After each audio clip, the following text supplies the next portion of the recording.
Amazing, thank you. And I think that our fellow speakers have really laid down the foundation. So thank you so much, Lakita, for putting the 5 components of an intentional leadership. So we know the definition of each component and how can we put that into practice. So thank you so much for doing that, Lakita.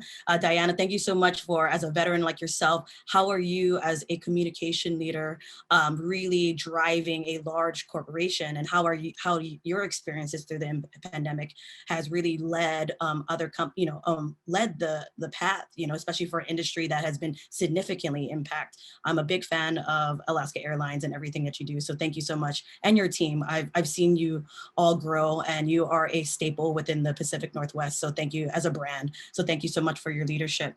And I'm going to flip on the flip side, everyone. I am a 29-year-old CEO. So from a startup industry. So this is something that I am really on the flip side, a small shop.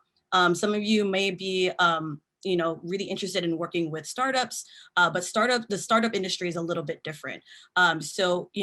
For us, we're a little bit more agile. We have less resources, but we're a little bit more adaptive in the way that we could switch and really implement intentional leadership components within our team. So giving you a little context, last year, myself and my former business partner, our business model was really focused on in-person events. So we lost over 40% of our expected revenue in Q1.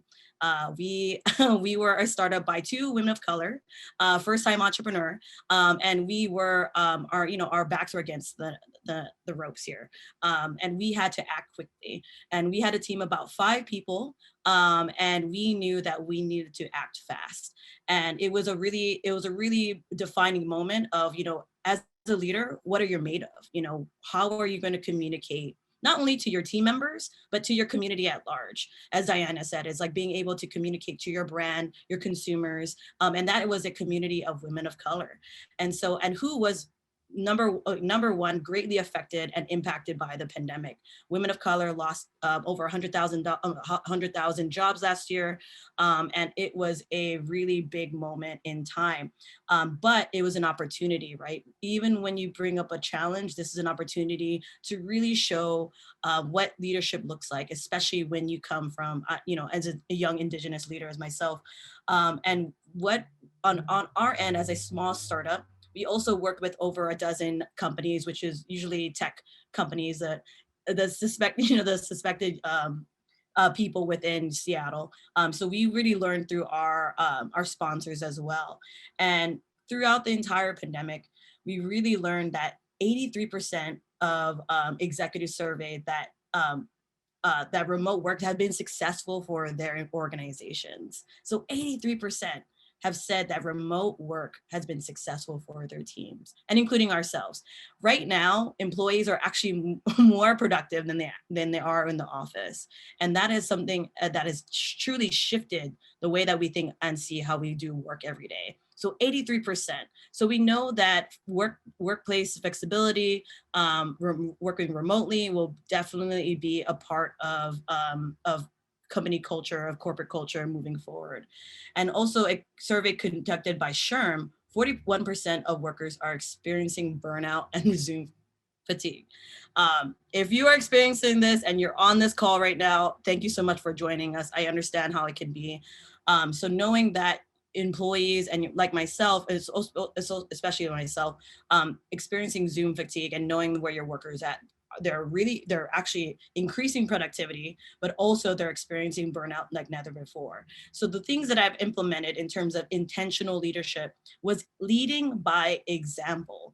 So leading by example, first off is being consistent and clear with communication to your teams. As Diana has said, she has emailed the entire company every Monday, right? With updates of what's going on. And that's what I've implemented myself, is that not only did I communicate every weekly with my team Mondays, but also to our community to see where things are at, and what is our response, and how can we still communicate when everyone is craving connection.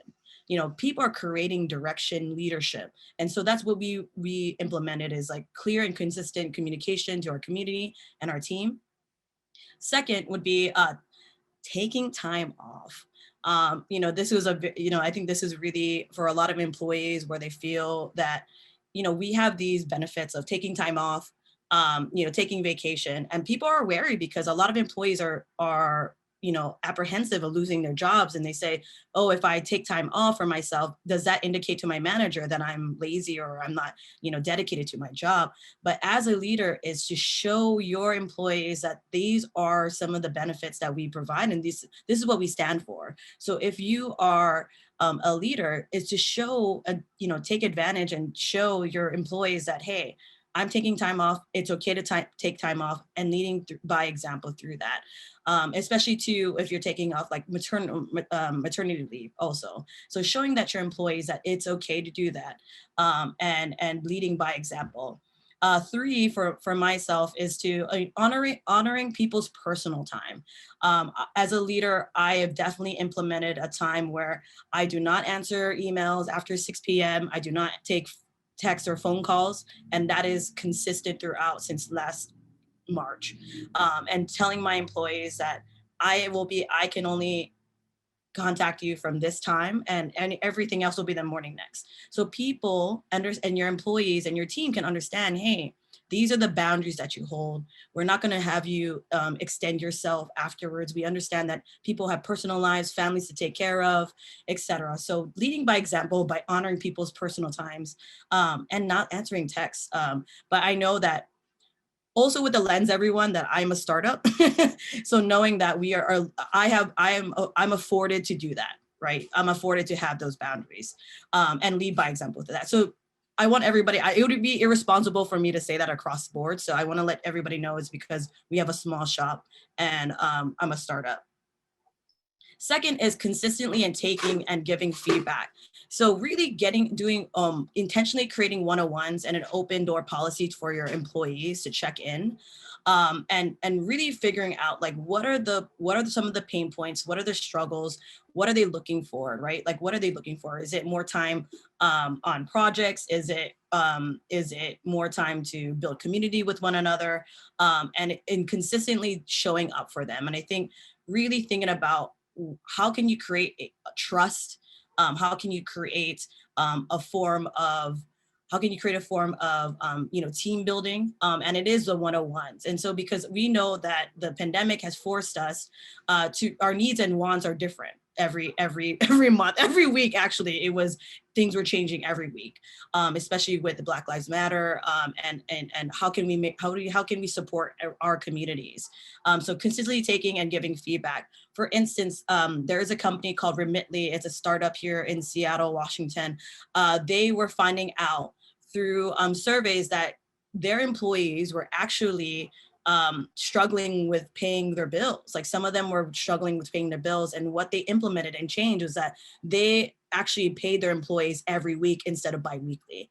So people had upfront cash to pay off whatever bills or support their communities in when they wanted. So those are the kind of ways how companies have quickly responded to the needs and wants of their employees by these simple surveys and their feedback, and being able to do that. And also another company that we work with is PayPal. And now after a year and analyzing the productivity of their employees, now they're giving their employees every other Friday off. So Fridays, every other Friday, they're letting them, it's kind of like a break on a Friday where they can do something, whether they spend time with their families or what have you. So it's giving their employees every other day off. And again, the context of the companies is that they're tech companies, and tech companies were able to thrive during this time.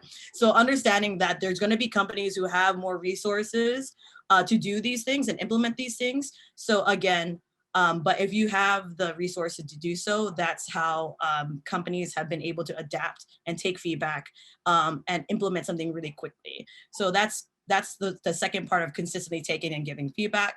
Last but not least is building community. I know if you watch The Office, there's some corny like get-togethers and happy hours, like Michael Scott, right?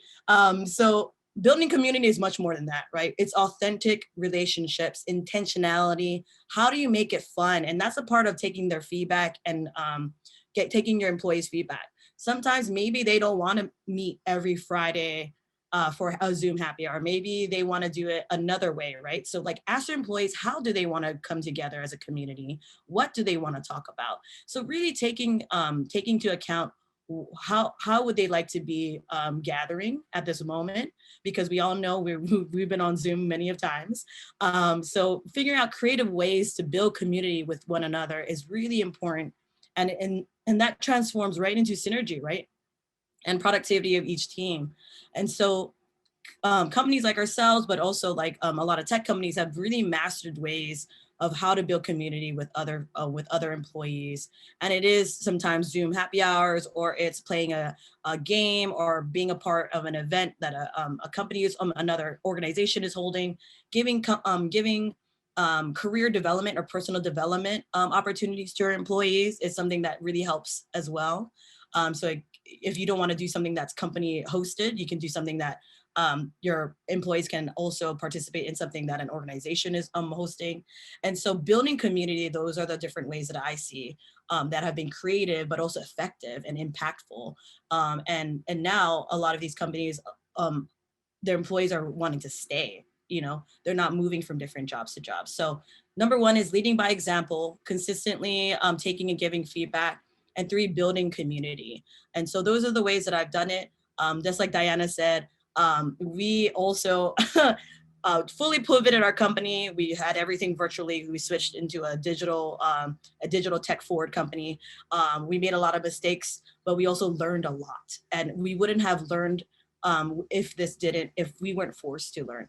So we learned a lot about hosting virtual events, being more, I would say, inclusive, right? Having somebody who can, be there and, force people to like switch, right? And get the sense of adaptability. So that's the things that we've learned. And hopefully you can implement this for your own communities. And when you think about jobs moving forward.